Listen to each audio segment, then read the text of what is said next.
negativity, about the effort. Welcome back to the channel, guys. This is Fulham and Beyond. We are going way beyond today to talk about international football coming up over the next couple of weeks. Tim and Kai, yeah, right, bro, 4 times world champions, whatever. We're going to be discussing the England squad, the German squad, the upcoming few games which is happening over the next couple of weeks. So we'll go through Germany to start with. Happy with the squad, mate? Basically, yes. Of course, there are a few names inside the squad. I don't know if that deserve already a nomination. Like Florian Wirtz, Leverkusen, 70 years old, big talent, but 70 years. Like maybe I'm a little bit old school with that. Of course, you should always have like maybe 1 or 2 talents in there. You know what I mean? But we have a few actually. Yeah. And it's good that we have it, but one good season or half of a good season, does it qualify you to play for Germany? Yeah. You know what I mean? Of course. Better to do the, not experience, but to put them now in the qualifiers against, no offense, mid-class teams maybe. You know, I don't want to be too harsh or something like that because... Beatable teams. Yeah, beatable teams. Instead of like going with the Euros with them, you know? Yeah. So, yeah. Florian Neuhaus, player as well, from Mönchengladbach. Played good, but is it a national player? That is always my question, what I ask. You know, when you look back in the 90s or 2000s, you have like players, oh yes, he's a national player. Oh yes, of course, there's always like 1, 2 maybe, okay, you don't like him maybe, but it's like on a personal note, you know what I mean? The other players deserved. Of course, in the goal, we have no problem at all as on the goalkeeper position. Your goalkeeper is unreal. We have Manuel Neuer, Ter Stegen, then on third come Bernd Leno, Kevin Trapp. Even, to be honest, my always was opinion, because Germany never had a goalkeeper problem. You could even like go to like a second Bundesliga club, pick out a goalkeeper there. You could put him there. Maybe he wouldn't be world class, but he would be good. You know what I mean? Yeah. So those 4 keepers all start for England. Yeah. It's ridiculous. The other one, the usual suspects: Emre Can, Matthias Ginter. I don't have to go through every of them. I just hope we can buy the team. That's the most important thing. Yeah. You know, because we have the class. Yeah.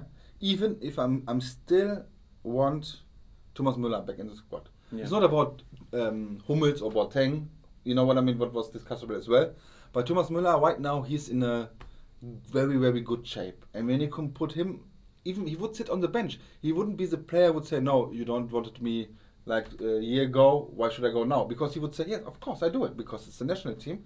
I go on the bench, help is my experience. Yeah. Whatsoever. You know what I mean? It's a good player to have around. Yeah, 100%. That kind of experience. World Cup winner, come on. Because we only have basically on the field to have the kind of experience. In my opinion, it's like Toni Kroos, yeah. People who know me know that I'm not a big fan of Toni Kroos. Yeah. Because, in my opinion, in big games he's hiding. Yeah, because you can't help when you are trailing with 2-meter passes. Even your percentage is 99%. It's not. You know what I mean? Yeah, yeah. Many people will say, "Oh, but what about 2018 against Sweden in the second game? Yeah, he scored a last-minute banger. Of course." It's nice. He's a nice shot, but is he the player I want to be in the midfield? In my opinion, no. But so you wouldn't play Kroos? For me, no. Yeah. Wow. But he will probably play. Yeah. Yeah. He must play. Because the thing is, for me, actually, a better combination would be Leon Goretzka and Ilkay Gündogan. Yeah, Gundogan's on fire. No, man. you know what I mean. So, yeah. so you have, but it's a luxury problem what we have in the midfield as well. Yeah. And our attackers just need to get started. Yeah, you have Timo Werner there, then the young half English, half German, half Nigerian, not even half, but third, you know, Jamal Musiala, Leroy Sané, Gnabry. So there's so much offensive power. Yeah, and you need to put it on the pitch.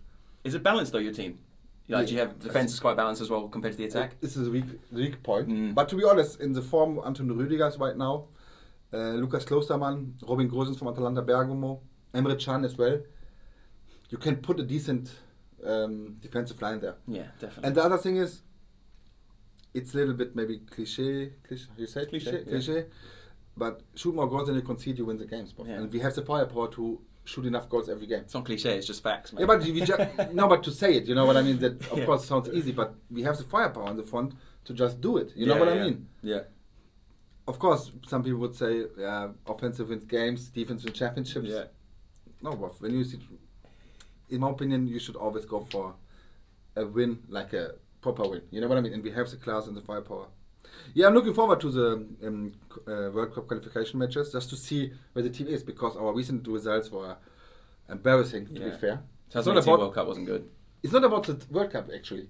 Can happen, you know what I mean? It's like a, I would say it, it's a curse of the World Cup the winner champion. Yeah. You know what I mean? Every time that happens, it's shit, but I got over it very quickly because whatever, you know. But the recent results in the friendlies or whatsoever against Spain, concede 6 goals. Yeah, I saw that. Fuck. It's just embarrassing. It's not about against who we play, because we're still Germany. I don't want to be sound cocky or what, but we have a world-class team with world-class players. Put it on the pitch. You know what I mean? And that is a big challenge for Jogi Löw, to be fair. Interesting that Jogi Löw is, I know he's leaving at the end of the Euros, but he's starting this World Cup qualifying campaign, but he's not even going to be there. Do you think that affects the team? Like, no, maybe it's even better. Because now he has like a goal to win the European Championship. It's a goal. Let's be honest. Even if you're not the favorites, of course, but everybody who participate in this competition wants to win. Doesn't matter who it is. Yeah. Is it Hungary? Is it France? Is it England? Or whoever is playing there. Probably not going to win it, but no, but you can't be there to just compete. It's not Olympia, but yeah. You know. So of course you have to say it, and you only can say that when you look at the squad or the players we have. You can't say, no, we're not a favorite. Of course we are. Yeah, but Germany's always going to be a favorite because it's Germany. Yeah, but right now, of course, there are maybe other countries who have a better squad or better team spirit, whatsoever. You know what I mean? But that can be good for us as well, because nobody has us in their top 3 like the last 60 years. Yeah. You know what I mean? It is like this. Yeah. I think the last time we wasn't that the favorite team was in 2002 on the World Cup. Yeah, when we everybody was expecting we go out in the group stage and we went to the finals. You know what I mean? It's the last time nobody had us on, how you say it, like a favorite. Yeah. And we just need to put it on the pitch, and that he loses going. I think maybe it's good because he has like a goal to prepare for. Because these are games for the Euros as well, because it shows where you are. Yeah. Because there are not so many friendlies before the Euros, because there's no time for it. You know what I mean? Because that are your games to choose your squad. Normally, you have when the Euros were last year, there was like 3 months with no qualification, just friendlies to check your squad. You know, now you don't have that. So these are the games you have to prove it. And in our group, I will make it real quick: Germany, Romania, Iceland, North Macedonia, Armenia, Liechtenstein. Come on, man. Should be 1, 2, 3, 4, 5, 10 wins. I'm sorry. It's like this. It should be 10 wins. Yeah. Let's say 8 wins, 2 draws, whatever. You know, but nothing less. Nothing less is disappointing, in my opinion. Yeah, the thing is, like, you can go to places like, say, Iceland, if there were fans, and get a draw, because the fans will be up for it. But with no fans, you should be going there and beating them, you know, because you're the better team. That's even simple. with fans. But you can always I get it. Forgive a draw. Of course. I don't want to take anything away from them teams.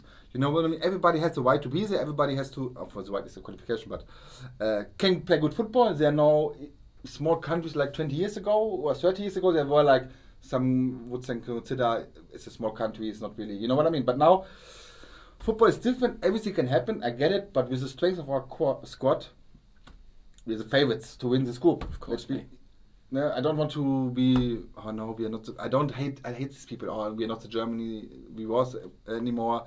We're not the favorites anymore. Yes, we are. Look at our team. Look what players we have. We should be the favorites always. Of course, I would be the first one when our team is not good enough to say, let's hope we survive the group stage, or let's hope we qualify as second. I would say that, but it's not the case. Look at the team. Well, you know what I mean? Yeah. So that's the goal. To win the group. Yeah. Likewise for us. I mean. Yeah. Surely we have to be winning the group. I mean, our game's coming up as San Marino, Albania. Poland's tough, to be honest. Yeah. But we should, like I say, I want 10 wins as well. Yeah. And that's not being me being arrogant or greedy and saying England, because we all know England don't really do well at tournaments. But we always qualify really well. Yeah. We always qualify, except Euro 2008. We're not going to talk about Euro 2008. But anyway, the thing is with England is, look, I like the squad. I think we've got some good players. But I think the coach is just not getting the best out of it, and he sets the team up so frustratingly bad that it's just poor to watch. Like we'll sit at home against teams. Look, we won't play 5 at the back against San Marino. Like if he does that, he'll get fired. I mean, come on, let's be real. But we play 5 at the back at home against smaller nations. When we are England, We should be going out there and scoring and showing them who we are. Do you reckon it is because before now the qualification begins, there was not really tested players on the pitch, have that in mind, or now it's a person that's friendly, maybe don't do too much to don't get injured or something like that? Yeah, but playing for your country is the highest honour for a football player. It's true, it used to be like that, but do you think it is still like this, that everybody put everything on the pitch, even with the normal friendly? Because the pressure is high, even from the clubs, to be fair. Yeah, you know what I mean? So don't get injured in the middle of the season. Of course, in the qualification, there's no excuses anymore. But in the games before that, where you had like the games with the 5 in the back against not so good teams, you think it was like just to prevent any damage on the team? I would like to think it's not, because I want to believe that players play for England to play for the badge. Yeah. But professional football, mate, there's always a bit of dark arts going on. But yeah, look, I want to be positive, but I look at the squad and, like I said, there's some good players there, but there's some players that I look at and I think, how the fuck have you made that squad? Jesse Lingard, like, I'm sorry, I do not have an agenda against this man. Yeah.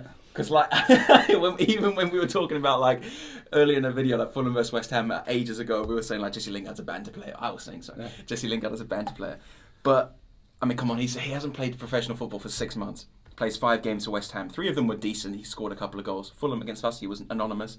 So you telling me after not playing for 6 months and playing 3 good games out of 5, you go to England? Question, maybe a possibility is, because it's a qualification, it's not the Euros, yeah? You know what I mean? And to have him, because right now he's in a good shape. He plays good for West Ham. Let's say like this, even when you say he didn't show up or whatsoever, but since he's back, or since he's in West Ham, he played good. Yeah. And just to put him in the squad, because he's like on a one, or how you say it, you know what I mean? Yeah, like in good form. That's just an idea to put him there, because he is in a good form, and he will even enjoy more to play for England, and will show that. Yeah, instead to put a player who was struggling recently, but it's normally a no-brainer to put him in. You know what I mean? Maybe that's the reason. I like that actually. I like that opinion because look, I don't hate the man. I do not have an agenda against Jesse Lingard. Whatever people may think of my opinion of him, I want him to do well. I want England to do well. But I see the same kind of mistakes that England have made in the past. We're picking players who have not played so much football. Like, for example, when we went to the Euros and lost to Iceland, we played Jack Wilshere, and Jack Wilshere didn't play for the whole season. He was fucking injured. But he came back at the end, played a few games and went to the Euros. I don't want to see that happen with this England squad. I don't want players who have played well the whole season and then someone come in just for a few games and go to England, you know? I want players to play the whole season. You have the alternatives. That's the thing, you have alternatives. And to be fair, lots of them are injured. Like the players who play in Jesse Lingard's position, like he plays off the left but comes inside. Like you have like the Grealish, you have Maddison, but they're both injured. So maybe that's why Lingard has got called up. I don't think he makes the squad if those players are fit. That's my personal opinion. But apart from Lingard as well, Eric Dyer has been called up as centre-back. I'm not happy with that, mate. And I don't think any England fans are happy with Eric Dyer being called up. He doesn't play for Tottenham. He's on the bench because he's not a first-choice centre-back. And that Tottenham defence is shocking. And he gets called up to England when you have players like Michael Keane for Everton, who's done really, really well this season, been a part of a great team going forward for Everton, and he's not in the squad. And someone like Eric Dyer, who's a name, he's been around England for a while. He's a name. He's not a form player. You think it's because of international experience? Because now he's not Premier League. Because Keane is only playing Premier League. Yeah, but with international experience, we're playing San Marino. We're playing Albania. We're not going into the... I get that. You want to play players in form and players who... Of course, I'm totally in for it, but I just try to understand the decision behind that. You know what I mean? Because Dyer proved himself in the past to be a decent international player. Okay. An international player. Yeah, but decent. I don't say superior. You know what I mean? And maybe that is the reason, because that our games, you must win. Yeah, come on. It's the first 3 games, so make a statement, you are the group leader. You know what I mean? To don't put someone in to make their debut and struggle maybe, and you know what I mean, I think England should be good enough with any formation, with any players. When you choose out of a pool from 30, 40 players, every player who played there should be able to make you win the group, let's say like this. Yeah, Sancho didn't make the squad either. That's surprising, to be honest. But maybe some Wests. But you pick Lingard over Jadon Sancho? This is what I was saying. I mean, Sancho's been unreal. Like this season, he hasn't been that good as much as last season. Yeah. But he's still a top talent. And you put Jesse Lingard ahead of him. It's a little bit like you can compare it to maybe 2018 Germany when they went to the World Cup without Leroy Sané. You know what I mean? Yeah. He That was like mad. Premier League one of Winner. the best, winner and one of the best players in the Premier League. Didn't make the squad. That's a joke. Yeah. To be honest, but that's what I. No, what I'm saying, because of course maybe last year was better than this year, but it's always like this. A young player, the first season is an outstanding season, like breakthrough season, and then of course the opponents get used to you as well and try to, you know what I mean. So you struggle a bit because he's still young.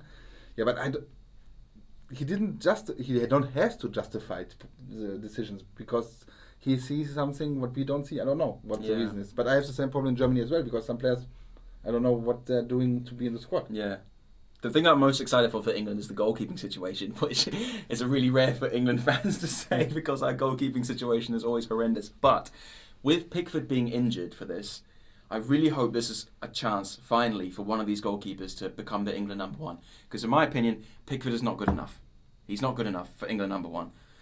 He's good at distribution. That's why Southgate likes him, because he can pass and kick it long and find a good pass from out from the back, because Southgate likes to play out from the back with this 5 at the back system. And I like that kind of football as well, to be honest. But as a goalkeeper, he makes way too many mistakes. He's erratic in his behaviour. And for me, he's not England's number one. So I like to see this Henderson, Pope and Johnston. Johnston shouldn't be England number one because he's obviously at West Brom. They haven't done too well. He's been okay, but he shouldn't start. For me, it's between Henderson and Pope. I would love to see Nick Pope start for England. Yeah. And people say, you didn't say Johnston because he's at West Brom and Pope's at Burnley, another relegation-threatened team. Yeah, but if you watch Pope as a goalkeeper, he's quality. I rate Nick Pope so highly. I would love to see him start for England, but I have a feeling it will be Henderson. Because if he's starting for a team now, like Manchester United, as an English goalkeeper, you will play. Do you know what I mean? Because how can you justify being an English player playing for Man United week in, week out and not play for your country? The other thing is when you like in a team like West Brom or Burnley, you concede many goals. Yeah. Even if it's not your fault as a keeper, it's just the team what gives you. And that makes it very difficult. Yeah, know? That's why I think Henderson was. I feel sorry for Pope. Like honestly, if Pope played for a better side, he would look much better because he is quality. Yeah. I rate him so highly, but I think it will be Henderson. But again, I'm happy with that. I don't want Pickford to start. I want another player to stake a claim for the England squad.